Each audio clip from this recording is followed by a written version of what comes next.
Hi there and welcome to #T2T. I'm Ed Robinson. I'm joined by former world champion Barry Jones and heavyweight contender Michael Hunter, who might be a future world champion. He got a draw on Saturday night out in Saudi Arabia against Oleksandr Povetkin. Most people thought that you won, Mike. How are you feeling now? Why are you in the UK? Like I said, I'm here to see you guys. I'm, just politicking and enjoying my little space, trying to recover as best as I can. Yeah, but other than that, everything's good. I've got to ask you, Barry, did you think that Michael won on Saturday night? I did. I thought, we were talking off camera, that even though I didn't think it was a blatant robbery as such, yeah. But I thought you did more than enough, and I think you started off really fast. I think you closed the show then enough to convince me that you did enough for the win. So I wouldn't be as calm as you and as logical of you being about the decision. I'd be a bit more disappointed than that, and a bit more probably vocal. But you've taken it sort of in your stride. Yeah, I always take things as a learning lesson, and just gather it all in. I said that before, that I'm not really the judges. I don't really have the say so. So I just try to do my job as best as I can, and that's all I can ask for. You just didn't seem outraged at the decision. People expect, a lot of people, even if they lost a fight, to kind of say, I won that fight. I definitely thought I did enough to win. I definitely thought I won the fight. But the way I look at it, if there could be an argument about it, then I feel like, there was more that I could do, you know what I'm saying? So that's just the way I look at it, and, the way I continue to progress. So have you watched the fight back? No, I haven't watched the fight just yet. Yeah, that's one thing I haven't done yet. I haven't watched it. Just kind of letting everything gather in before I take my second opinion. Trying to still gather my first opinion. So you've touched on it already, but the first question is from Ronick. Did you think it was a draw? You've answered that. Said you thought you won. What could you have done better in the fight? I think once I heard him, I think I could have been a little more calm. I think I got a little excited because what I had seen clearly was coming alive, becoming a reality for me. So I knew I was going to be able to touch him with the 1-2. So once I seen that, I think I got just a little too excited, and I continued to pit the pace, but I had made a decision right there that I was gonna just go because I didn't think he was gonna be able to last. He's 40. I had he hurt him.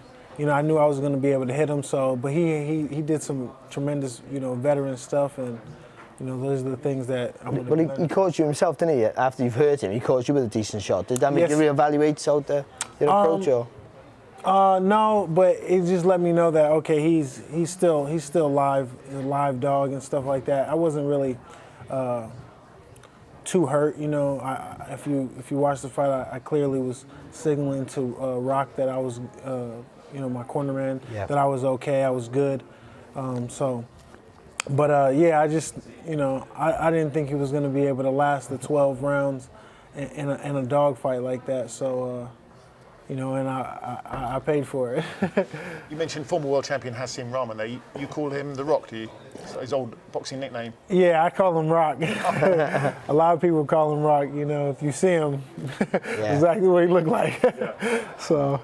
Daniel's asked, do you regret not trying harder to finish it in the first round when you had Povetkin hurt? It seemed like you were trying to finish it and setting a very fast pace. Yeah, I was actually trying to finish it without looking unpoised, what I'm saying? I was trying to be as calm as I can, but still put on enough pressure that, I was also testing how hurt he was, Sometimes, going that fast and going at that pace, some people may just call it quits, what I'm saying? Instead of, trying to set it up and be a little more calmer. So I was really just testing the waters and seeing where he was at, but, he made it through. So I didn't regret that I didn't jump on him even more because I feel like I could have definitely made it a little rougher, but I think I did just enough. And, obviously he wasn't totally all the way out there. He was ready to fight and do whatever he needed to do, He did a lot of different, grabbing and holding, he's able to, like kind of slip the shots, Well, he's a seasoned pro. He's been around for a long time. Yeah, you could tell that part was, a part of his growth, being him being a veteran. So, no, he did exactly what he needed to do. Could you feel his strength?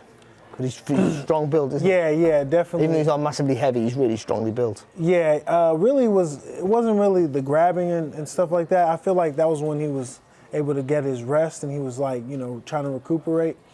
It was really just in his punching, every punch, he was trying to, throw as hard as he could, and he had and he was even throwing different combos and stuff, but they were surprisingly heavy shots than I expected. So even in its like combinations, he's still a danger man, isn't he? Absolutely. He's got all that experience, and it seemed like you could hit him with one shot. It was just afterwards trying to hit him with a second shot. Yes. He was just a bit crafty and. Yep.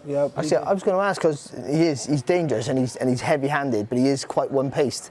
Because you started so fast, was that because you knew he sort of worked at one continuous pace to try and get him out of that comfort zone early? Yeah, and yeah, you're right. And I kind of feel like he kind of dies out a little bit. Yeah. Toward the later rounds, and but he was able to keep that pace. And I figured exactly if it was a tough couple rounds in the beginning, he was gonna have to slow down at some point, which he never really did to me. So. Credit to him. Yeah. Louis says, would you rematch with Povetkin next, or who would you like to fight if not? I'm definitely interested in it. I'm not exactly sure just yet, but I think there would have to be just the right terms and stuff like that. But I would definitely be interested in it.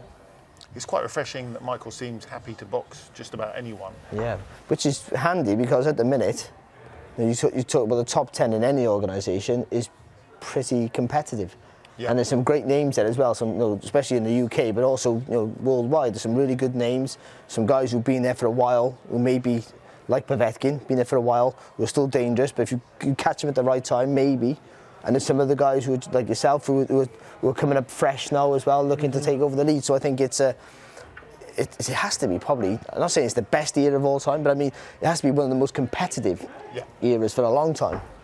Yeah, I'm definitely one of those type of guys that, I just want to show my worth and, compete against the best. You know what I'm saying? I really feel like I could rumble with the best, and, I feel like I've been like on that level for quite some time now, and, I'm just now being seen. So, I definitely learned a lot from this fight, being able to adjust even during in training, because that's, obviously that's where the fights are won. So I'm excited to go back to, training and, competing at my best already. So can I rewind a little bit? Because when Miller pulled out because of the drugs test against AJ, or was forced out of the fight essentially, there was talk of who was going to step in, and you were one of the names mentioned. Did anyone approach you and say, would you be interested in it, and would you have taken that fight with AJ? Yeah, Matchroom DAZN, they contacted me, but the conversations that we had let me know that they were too excited to choose me just yet. So it was kind of like, I felt like I was kind of on the back burner just in case, you know what I'm saying? Because, and I'm pretty sure they had other people like that as well, that they said, okay, we'll call you if there isn't anything. And finding out what their options were. Yeah, and then I think that it was the best fit to put Andy Ruiz on there once, he put his name in there. Maybe not. Yeah. On paper it was, for sure. Yeah. He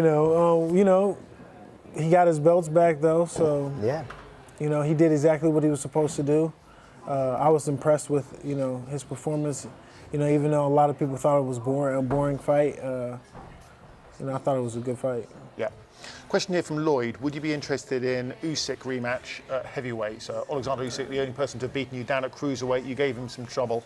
Yeah, absolutely. Now I feel like I got two fighters I got to get back. I got to get put on my list. So I got to, whatever fight the fans like. I'm really a fan favorite type of fighter. I like to fight and please, the crowd. So I'm not sure exactly which fight that's going to be. You know, so if it's Usyk, then I would love to rematch Usyk right away. But you know, I know he has his own ideas of what's going on, and you know, the business and stuff like that. All that stuff gets involved. So well, he might think he's got nothing to gain from it because he did beat you at cruiserweight, and there's other people he can target. yes, exactly. So, but we'll see. Or might want to do a better job than he did the last time because it was a very competitive fight. Yeah. He might feel that he can do a better job on you at the new weight. Yeah. You know, From his perspective, especially when when you're a competitor. So, like he is. So that could be his mindset as well. How good do you think he is? Oh, I think he's one of the best. You know, in the game for sure right now. Even at heavyweight, you think he can take that? You know, that's kind of hasn't been seen just yet. But, you know, I think he can make the right adjustments. I think he'll still give anybody problems. You know, he's definitely has some attributes and problems to deal with for any of those weight classes that he could go into. So I do see him having some success. Now, I don't know if it will be the same success as he did as cruiserweight, but I do see him being very successful as heavyweight as well. Last question, Grand Sport asked, how does AJ versus Usyk end? Because Usyk is one of the mandatories with Kubrat Pulev for Anthony Joshua's titles. I think Usyk would get him on points, you know, just off of the legs and the movement and Southpaw stance. Southpaw stance. You know, the guard. You know, he has a very good guard. How do you think AJ should he approach it? I know my ideas. Should he approach like he did the Ruiz fight, using the ring of boxing, or do you think he should go back to the old AJ of trying to go past with it? I think he would give him a harder time. Just go right at him. No, I think not sure. I think it would actually be better if he did what he did for this second fight. Yeah, I think he would give him a harder time to do that because he's the bigger guy. You know. Usyk would have to step to him. Okay, yeah, you know, so, yeah, that would be interesting to see, though. Yeah, it would be. I like that. And tell us about your preparation for the fight you just had. You actually trained a bit alongside Andy Ruiz and sparred with him? Yeah, I was in camp. Me and him were in camp together. I was able to spar him quite a few times. They were awesome as a team, their team. In between meals? Yeah. It's a good point because there's a lot of conjecture afterwards, a few excuses from Andy Ruiz. Did you see anything in camp? No. You feel like you hadn't prepared properly? I did not at all. You know, I had, there was a few times that, you know, that, well, even both of us, we ended up getting sick a little bit. It was like the flu going around or something there, but it didn't really stop him from too many days. You know, he was only out a couple of days and he was back in the gym. As of me too, we both, you know, took the same amount of days off, and I felt like coming back though, we didn't miss a beat. You know, we were right back on track. I felt very good for the camp. I thought he was doing exceptionally well. Was he sharpened? Yes, I feel like he was doing just as good in camp and stuff like that, and I didn't really see anything like that, you know. It's a shame that it's taken away from Anthony Joshua's performance in adapting and winning a rematch in good style, you know, showing a different set of tactics, but people are talking about Ruiz's weight and... Yeah, well, he did gain a lot of weight, you know. He wasn't that, even during in camp, he wasn't that heavy, you know, and he wasn't gaining, from what I seen, he wasn't gaining too much weight during camp, so... You think it was when he arrived in Saudi and... I think that had a lot to do with it. You know, anybody that was a fighter, especially at heavyweight, you know, when you go to those places and you have, you know, usually you only have like maybe a week, you know what I'm saying, to be there. You gain a little weight. It's like eating at the wrong times and... Yeah, I mean, we're just trying to adjust to the time and all that, and you know, you're not in that full training mode as you would be prior to camp. Yeah. So you know, you end up as heavyweights, you end up gaining a little weight. It's not like when you're small, you're not eating anything. You're like, you know, you have this stare on your face. But so I think just being over there and having the 2 weeks and stuff probably didn't do him any. And to be fair, to be a little more objective, the hand speed was still there. The foot speed was awful, and obviously you had too much weight to move. Peter Fury came out and said beforehand that he's got the fastest hands in boxing, perhaps the slowest feet. Yeah. And if that would have been like the Anthony Joshua from the first fight, a bit more flat-footed, then he gets a target to hit. Yeah.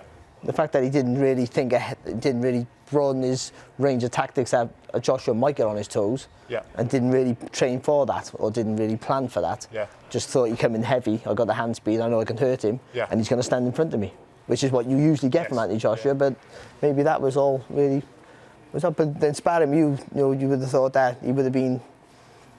Yeah, he was definitely adaptable. getting sharp, and but. That weight is putting on that much weight is especially in so short of a time is definitely going to do something to you. Michael, really good to talk to you, and you, Barry. We'll get you a bit later for the podcast, and don't forget to tune in and listen to that a little bit later. Thank you. Sky Sports. Feel it all.